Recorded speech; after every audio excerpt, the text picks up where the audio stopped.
Ілияс Жансүгіров 1894 жылы Жетісу жерінде Алматы облысы Ақсу ауданында дүниеге келген. Өлеңдері туған жері Жетісуға арналады.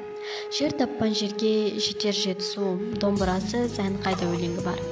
Ақынның аса ірі туындылары, поэмалары, олар күйші, дала, құлагер, күй және тағы басқалары. Қазақ өнерінің сері ақыны Ақан жайында құлагер поэмасын, қазақ өнері күйін аспандатқан күйші романын жазған. Туған даласы, отан туралы сүйіспеншілігін дала поэмасында ақтарады. Ілияс Жансүгіров өлең жазуды 1912 жылы бастаған. Оның Балдырған, Қызыл жалау атты өлеңдері де бар.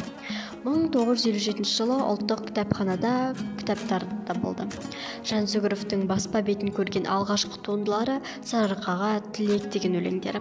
Бұлар 1917 жылы Семейде шығып тұрған Сарыарқа газетінде жарияланған. Күйші Ілияс Жансүгіровтің 1934 жылы жазылған романтикалық сарында шалқыған шабытпен, поэзиялық құдіретті қуатпен жазылған қазақ әдебиетінде теңдесі жоқ үздік поэмасы. Бұл поэмада еркіндік пен құлдық, махаббат пен зұлымдық, өлім мен өмір, пәни тіршілік пен мәңгілік өнер арасындағы күрес тақырыбы суреттеледі. Поэма салған жерден буырқанған теңіз толқындай өз құшағына тартып ала жөнеледі.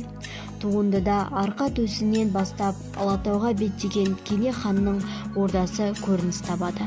Қазақтың арыстаны атанған Абылайдың ұрпағын сыйлаған қалың жұрт келуін улап-шулап қарсы алып, той қылып, ерулікке бие сойып, ат сыйлап жатқан көріністер шынайы бейнеленеді.